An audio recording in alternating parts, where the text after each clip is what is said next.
Okay students, आगे की तरफ मैं चलता हूं। नेक्स्ट क्वेश्चन जो है वो मेरे पास है क्वेश्चन नंबर 21 है।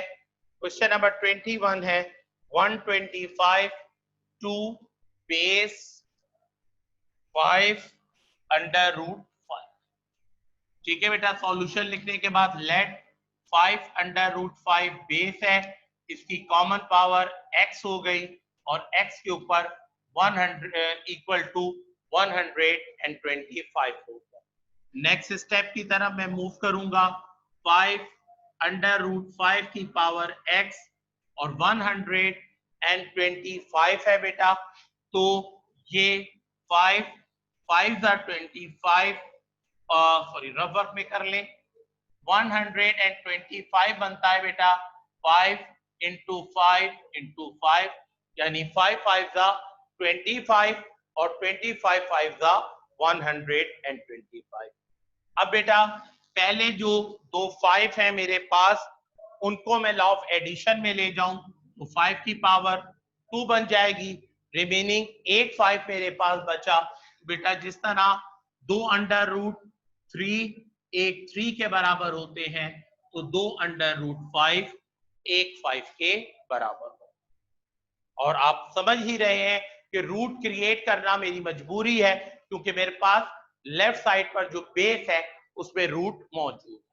तो इस तरीके से 5 की पावर 2 और अंडर रूट 5 की पावर भी क्या हो गई, 2 हो गई, और यूं 5 अंडर रूट 5 की कॉमन पावर 2 मैं क्या कर सकता हूं, मेंशन कर सकता हूं। इस तरह बाय कंपेयरिंग की तरफ जाऊंगा मैं, तो x किसके इक्विवेलेंट आ जाएगा, 2 के, और ये इस क्वेश्चन का आंसर हो गया। इसके बाद हम बात करते हैं क्वेश्चन नंबर 22 की। क्वेश्चन नंबर 22 है बेटा 0.001 टू बेस 0.001। ठीक है बेटा, तो ये हो जाएगा 0.001 की बेस लेट किया, x इज इक्वल टू 0.001।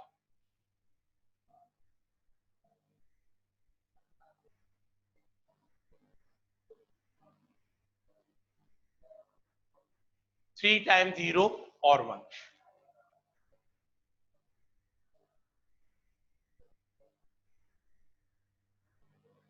ठीक है बेटा, अब आप देखें हमने 3.1 में पढ़ा था, इसको एक्सपोनेंशियल फॉर्म में कन्वर्ट करूं तो पॉइंट अपनी पोजीशन से राइट वर्ड 3 डिजिट जा रहा है, तो 10 की पावर -3 बन जाएगा।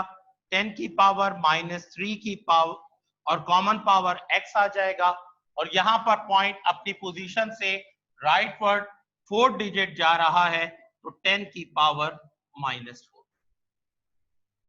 तो चूंकि हमारे पास 0 पॉइंट की नंबर था, तो मैंने उसे साइंटिफिक नोटेशन में कन्वर्ट किया, और पॉइंट जब अपनी पोजीशन से राइट वर्ड जाता है तो पर डिजिट 10 की पावर -1 इंक्लूड की जाती है। ये बात एक्सरसाइज 3.1 में हमने डिस्कस की। इस तरीके से लेफ्ट साइड पर आपके पास लॉ ऑफ मल्टीप्लिकेशन अप्लाई हो गया कि if a base has more than 1 power, तो -3 की power x is equal to हो जाएगी 10 की पावर -4 की। कंपेयर करूंगा बाय कंपेयरिंग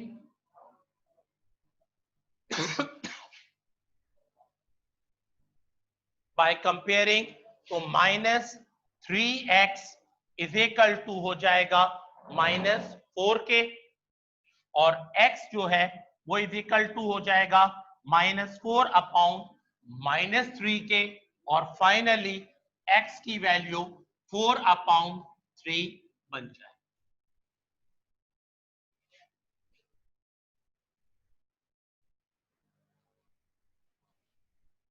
ठीक है स्टूडेंट, इसके बाद बेटा क्वेश्चन नंबर 23 है।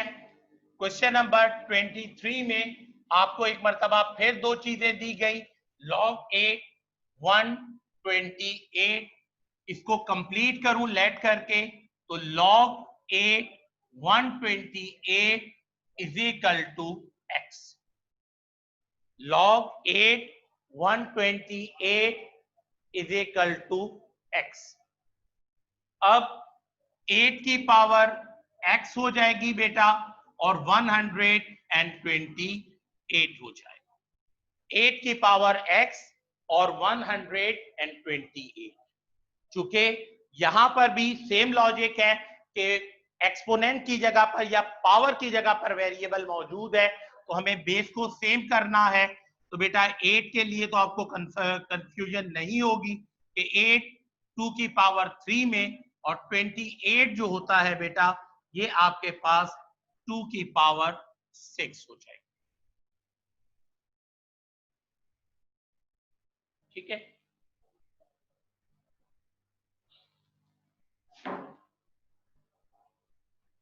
टू की पावर 7 हो गया, आई थिंक सो। 2 6 12 जी, 2 की पावर 7। ठीक है, लॉ ऑफ मल्टीप्लीकेशन अप्लाई करूंगा। 3x जो है 2 की power 3x is equal to हो जाएगी 2 की पावर 7। कंपेयर करूंगा बेटा बाय कंपेयरिंग, तो 3x किसके इक्विवेलेंट आ जाएगा 7 के, और x जो है वो किसके बराबर हो जाएगा 7/। एक दफा फिर रिपीट कर देता हूं बेटा, log 8 128 is equal to x था। चूंकि दो चीजें मौजूद थी और हमारे पास लॉगरिथमिक फॉर्म में भी 3 होती हैं, तो मैंने लेट किया log 8 128 किसके इक्विवेलेंट हो गया x के। इस तरह 8 की पावर x किसके इक्विवेलेंट हो गया 128 के। अब मुझे 128 को कन्वर्ट करना था बेस 2 में, सो मैंने कन्वर्ट किया, 2 की पावर 7 बन गया और 8 कन्वर्ट हो गया 2 की पावर 3 में और कॉमन पावर क्या आ गई x आ। इस तरह दोनों जाने बेस क्या हो गई सिमिलर हो गई, 3 इंटू एक्स मिलकर 3x हो गया और 2 की पावर 7। कंपेयर किया बेटा तो 3x किसके इक्विवेलेंट आ गया 7 के, 3x से मल्टीप्लाई हो रहा है वहां जाके डिवाइड हो गया तो x किसके इक्विवेलेंट आ गया 7/3। इसी तरह बेटा 24 क्वेश्चन जो है वो है log 27 1/80। इस क्वेश्चन में भी आप देख रहे हैं कि हमारे पास दो चीजें मौजूद हैं। ठीक है, हमारे पास दो चीजें मौजूद है। सो लेट किया मैंने 27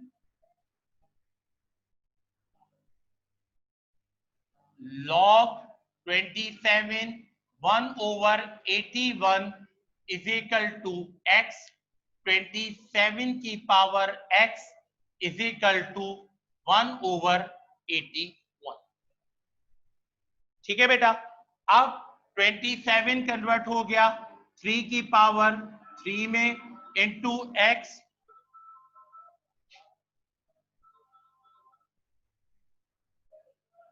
ठीक है, और 1/81 कन्वर्ट हो गया 3 की पावर 4। 1 की पावर बनाने का हमें कोई फायदा नहीं है क्योंकि 1 की पावर 1 ही होगी। इस तरीके से हमारे पास जो है 3 की पावर x हो गई। हमने पढ़ा था बेटा कि जब आप किसी नंबर की पोजीशन तब्दील करते हैं, यानी किसी नंबर को नीचे से ऊपर या ऊपर वाले नंबर को नीचे लेकर आते हैं तो पावर का साइन चेंज हो जाता है। तो इस तरह 3 की पावर 4 जब न्यूमिनेटर से डिनोमिनेटर बनेगी तो 3 की पावर क्या बन जाएगी -4 बन जाएगी। अब आप कंपेयर करेंगे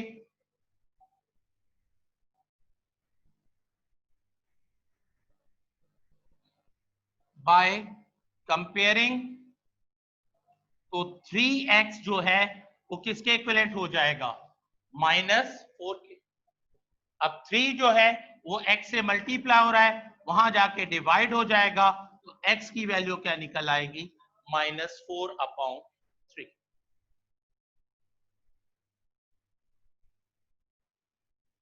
ठीक है फ्रेंड्स, तो ये